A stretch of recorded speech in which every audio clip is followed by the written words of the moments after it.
자기가 거기서 시컷 매를 맞았잖아요. 그런데 결과가 뭐였어요? 하나님을 만나는 과정이 되었다. 이겁니다. 이거. 왜? 그래서 성경은 말합니다. 우리가 알거니와 하나님을 사랑하는 자 곧 그 뜻대로 부르심을 받은 자들에게는 그렇습니다. 모든 것 협력하여 선을 이루니라. 아멘 아닙니까? 예. 사도행전 18장입니다. 사도행전 18장 9절로 17절의 말씀을 우리 같이 합독으로 봉독합니다. 사도행전 18장 9절로 17절의 말씀입니다. 같이 읽겠습니다. 밤에 주께서 환상 가운데 바울에게 말씀하시되 두려워하지 말며 침묵하지 말고 말하라. 내가 너와 함께 있음에 어떤 사람도 너를 대적하여 해롭게 할 자가 없을 것이니 이는 이 성 중에 내 백성이 많음이라 하시더라. 1년 6개월을 머물며 그들 가운데서 하나님의 말씀을 가르치니라.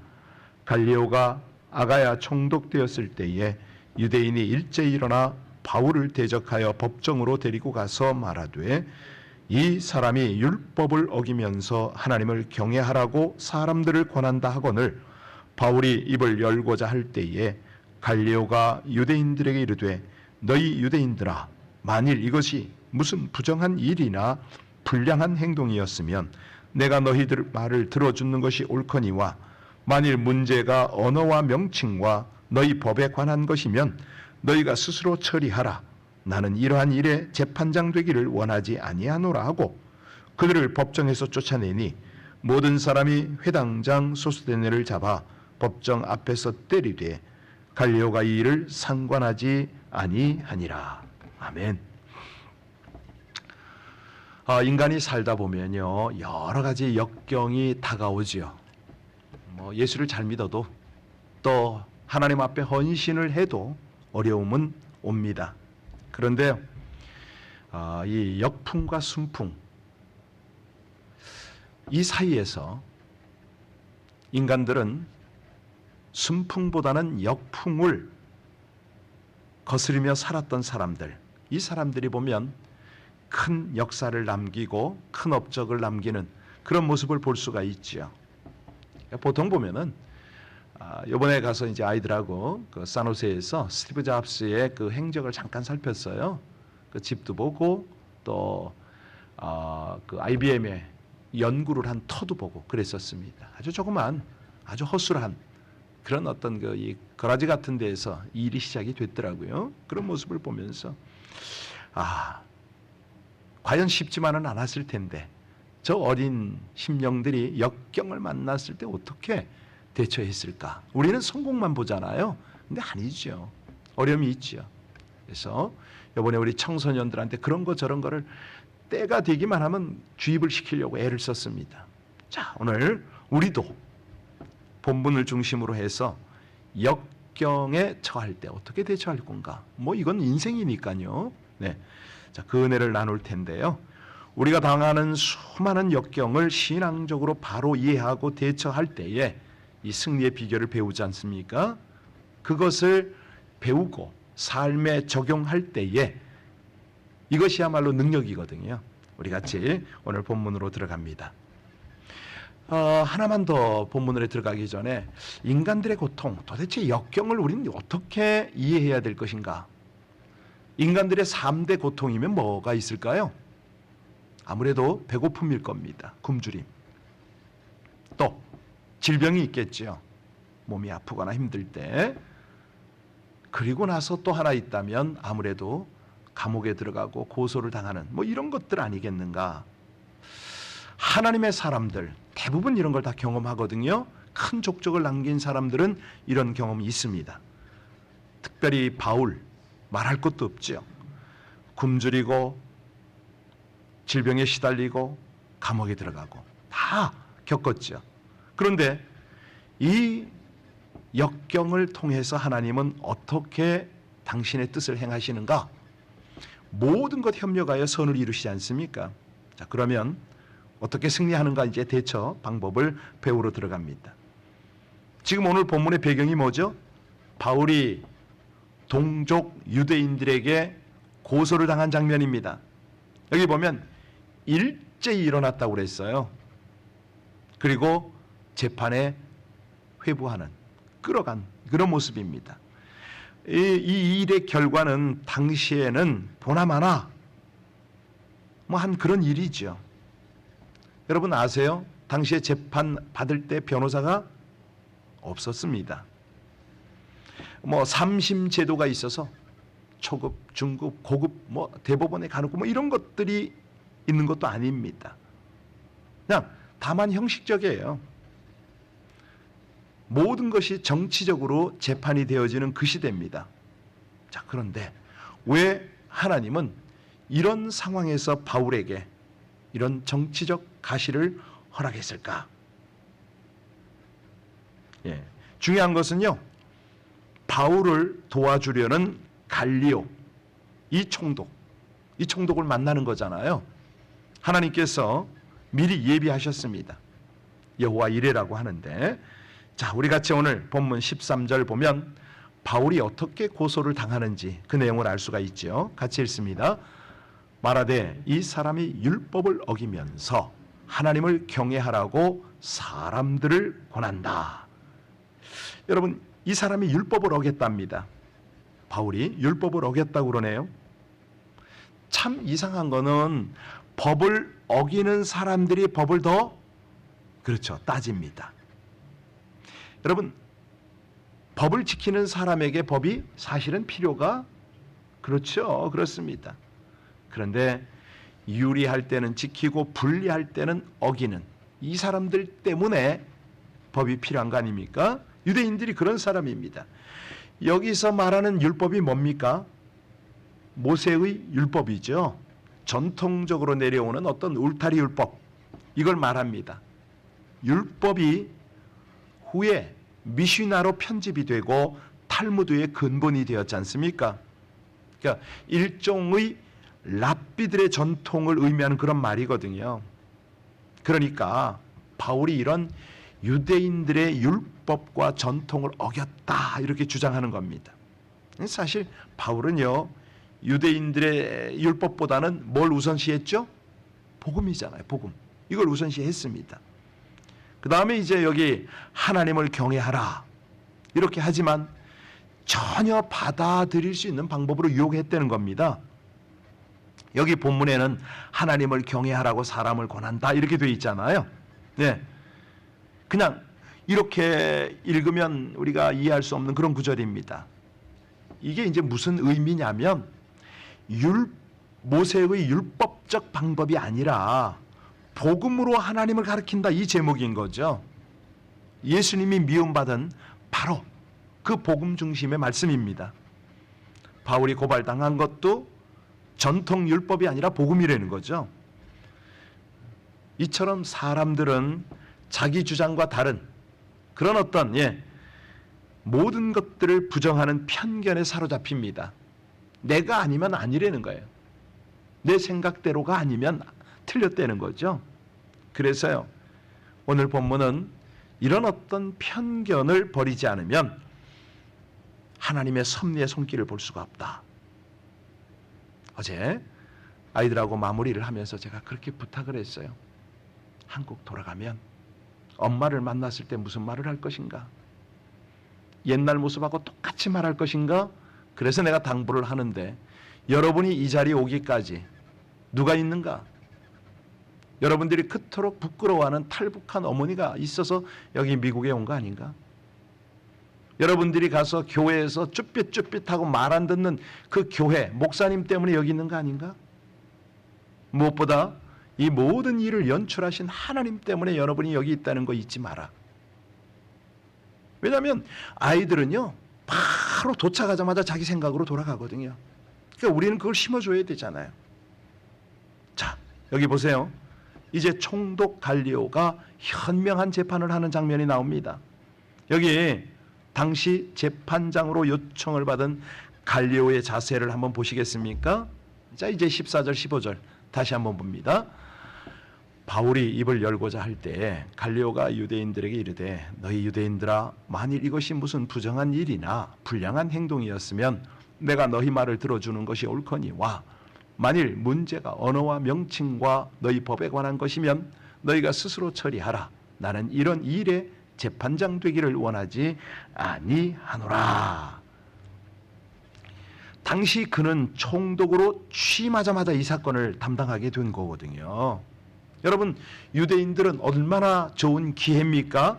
총독으로 온 지가 얼마 안 되기 때문에 자세한 내용을 알지 못하는 그의 약점을 알고 정치적 모의를 한 거예요. 자기들의 뜻을 이루려고 이용하는 거죠. 여러분, 이거예요. 항상 사단의 무리들은요, 이렇게 이용하려고 합니다. 환경을 통해서, 사람을 통해서, 우리의 오래된 습관을 통해서 이용하려고 그러죠. 사람을 괴롭힙니다. 예, 그러니까 정치가 없을 수는 없죠. 그런데 사단은 이것을 이용한다. 놀라운 것은요, 갈리오가 이 유대인들의 재판 청구를 거부합니다. 그리고 결과적으로 기독교를 합법화시키는 그 과정을 우린 주목해야 돼요. 하나님의 역사죠. 16절 보시겠습니다. 16절입니다. 그들을 법정에서 쫓아내니 어떻게 된 거죠? 네, 쫓겨났습니다. 갈리오가 재판을 거부한 거예요. 그 이유가 뭐죠? 이 문제의 핵심은 종교적이고 율법적인 거잖아요. 그러니까 기독교를 말살하려는 유대인들의 모인 것을 간파를 해버린 거죠. 당시의 유대인들은 로마의 속국으로 살고 있었습니다. 그러니까 식민지니까 반드시 세를 내야만 했어요. 그런데 경건한 사람들은 로마의 인두세를 잘 냈다? 아니요, 거절했죠. 그래서 성전 안에서는 로마 돈이 아닌 히브리인들이 만든 고유한 돈을 성전세에 바칠 때 그걸 사용했잖아요. 그러다가 때때로 정치와 영합을 합니다. 심지어 바리새인, 사두개인들, 이들의 교리는 반대하는데요, 서로 원수지간이거든요. 그러다가 예수 죽이는 일에는 힘을 합합니다. 뜻을 모아요. 여러분, 이게 뭐냐면 지금도 이런 현상이 일어납니다. 서로 원수지간인데 악을 행하기 위해서는요, 아주 꾀를 모아요. 그러니까 절대 여러분들이 이런 거 분별해야 됩니다. 빠지지 말아야 되죠. 자, 유대인들의 계속적 악행, 유대인들은 이 갈리오의 재판 거부로 인해서 창피를 당했잖아요. 봉변을 당했습니다. 그런데 이걸 분풀이를 하네요. 아이고, 이거 어떻게 하는지 한번 보실래요? 17절 보겠습니다. 같이 읽습니다. 모든 사람이 회당장 소스데네를 잡아 법정 앞에서 때리되 갈리오가 이 일을 상관하지. 자, 어떻게 분풀이를 했다고요? 꿩 대신에 닭입니다. 바울을 감옥에 잡아 넣으려고 했는데 모함을 해서 싹 한번 좀 어떻게 하려고 했는데 이게 안 되니까 아무 죄도 없는 회당장 소스데네를 대신 잡아 때립니다. 마치 구레네 시몬이 길을 가는데 로마 병정들이 끌어다가 예수의 십자가 넣어줘, 뭐 이렇게 되는 거와 비슷하죠. 이 소스데네 왜 맞습니까? 바울 대신에 매를 맞았어요. 왜 맞았죠? 제목이 무능자라는 겁니다. 왜 바울이 복음 전하도록 허락했냐 이거죠. 그러니까 유대인들은 소스데네의 선임자인 그리스보가 기독교인이 된 것에 대해서 막 분노하고 있었어요. 어제 여러분이 8절을 보셨는데 8절을 제가 읽어드릴게요. 또 회당장 그리스보가 온 지방과 더불어 주를 믿으며 수많은 고린도 사람도 듣고 믿어 침례를 받더라. 이 내용. 그러니까 이게 유대인들이 봤을 때는 열받는 거죠. 여러분, 이 소스데네가 무능자입니까? 회당에서 율법에 대해서 누구든지 말하고 가르칠 수 있는 기회를 가질 수가 있었잖아요. 이 기회 예수님도 가졌고 바울도, 베드로도 가졌어요. 그런데 유대인들은 이 소스데네에게, 바울에게 복음 전할 기회 준 것을 구실로 질서오겠다 이거예요. 너 무능자다 이거죠. 네가 회당장이냐? 모함을 한 겁니다. 그런데 보면요, 이것이 바로 전화위복이 됩니다. 어떻게 해요? 고린도전서 1장 1절에 보면 바울과 형제 소스데네가 나와요. 누가 나왔다고요? 그렇습니다. 소스데네가 어떻게 나와요? 바울의 형제로 나옵니다. 기가 막힌 거죠. 어떻게 유대인의 회당장 소스데네가 바울의 형제라는 말을 들을 수 있는 자리에 올랐을까요? 바로 오늘 이게 핵심인 거죠. 오늘 회당에서 바울이 전한 복음을 듣고 또 재판 과정을 보면서 뭘 봤어요? 살아계신 하나님을 본 거죠. 이거요, 이거. 예. 자기가 거기서 시큰 매를 맞았잖아요. 그런데 결과가 뭐였어요? 하나님을 만나는 과정이 되었다. 이겁니다, 이거. 왜? 그래서 성경은 말합니다. 우리가 알거니와 하나님을 사랑하는 자, 곧 그 뜻대로 부르심을 받은 자들에게는 그렇습니다. 모든 것 협력하여 선을 이루니라. 아멘 아닙니까? 네. 우리 탈북 배경의 청소년들 딱 그 모습이에요. 처음에 생고구마들이 어제는 말랑말랑하게 너무 잘 익어가지고 정말로 보기 좋더라고요. 얼굴이 어쩜 그렇게 해맑아요. 말도 잘하고 저한테 팔씨름하자고 덤비고 아주 난리가 아니었어요. 여기서 형제라는 말은요, 같은 믿음을 가진 사람이나 같은 직분 가진 사람을 말할 때 사용하는 단어거든요. 그러니까 소수데네는 어떤 사람이 됐어요? 영광스러운 사역자가 된 거예요. 회당장이 글자만 바뀌어서 요즘 말로는 당회장이 된 거예요. 예, 참으로 놀라운 일입니다. 우리 주님은요, 고기 잡는 어부 베드로를 사람 구원하는 어부로 만드셨잖아요. 우리 탈북 청소년을 그렇게 만들 줄로 믿으시기 바랍니다.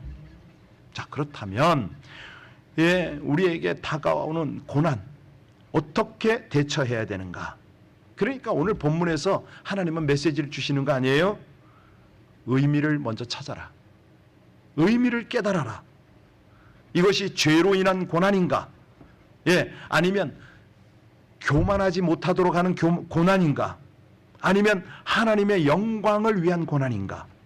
아니면 주의 뜻을 위한 고난인가? 이걸 먼저 깨달으라, 이게 파악을 하라는 거죠. 여러분, 중요합니다. 역경에 처할 때는 먼저 그 내용을 파악을 하라는 거예요. 묵상을 하는 거죠. 깨달은 거죠. 사실이요, 어제 그런 써니체 권사가 마지막 마무리 간증을 짧게 했는데, 자기가 13살에 와서 동양인 하나 없는 그곳에서 공부를 하면서 하루도 안 빼놓고 놀림을 받았다는 거 아니에요. 하루도 안 빼놓고. 탈북 청소년 여러분들이 간증하는 걸 보면서 자기가 느꼈는데, 한국에서 그런 배경에 자기의 신분도 말 못하고 어려움을 당하는 건 누구보다 내가 잘 안다. 내가 그렇게 살았으니까.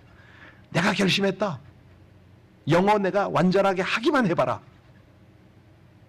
그러고 자기가 믿음 안에서 살아남았다는 얘기 아닙니까? 여러분, 그렇습니다. 이번에도요, 아이들한테 만날 때마다 제가 물었어요. 너희들의 정체성이 뭐냐? 왜 태어났냐? 왜 사냐? 왜?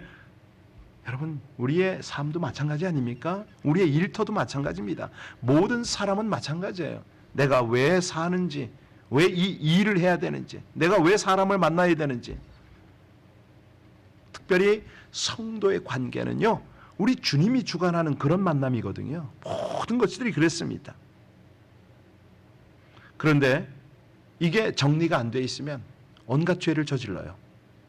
그러니까 이게요, 사실은 제가 제일 두려운 게 뭔지 아세요?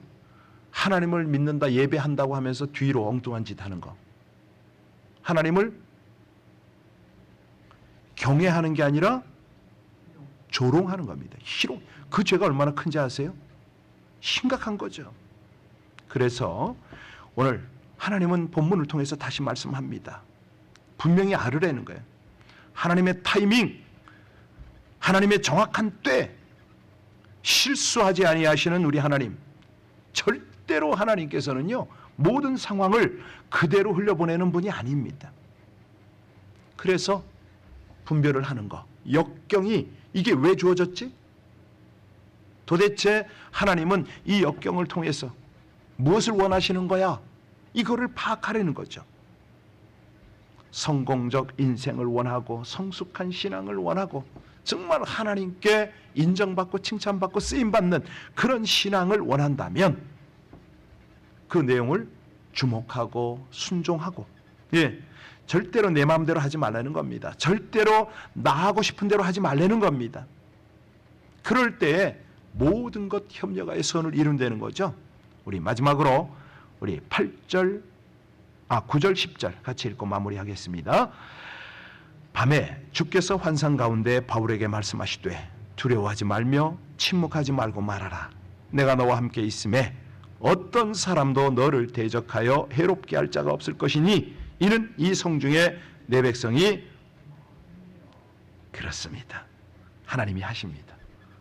하나님께서 우리의 인생 가운데 철저하게 개입하시고 말씀하시는데, 문제는 우리가 그 하나님을 예민하게 반응할 수 있느냐, 역경 중에 하나님의 뜻을 헤아리는가, 그 역경을 하나님과 함께 맞이하고 돌파하는가, 이거라는 거죠.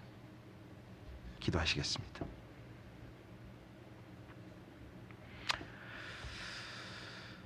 역경에 처할 때 예상치 못한 방법으로 도우시고 새 힘을 주시고 또 협력하여 선을 이루시는 우리 아버지 하나님, 핍박 속에서 복음을 전하며 주의 일을 하다 지칠 때에는 보호하시며 피할 길을 내시는 하나님을 의지하기를 소원합니다.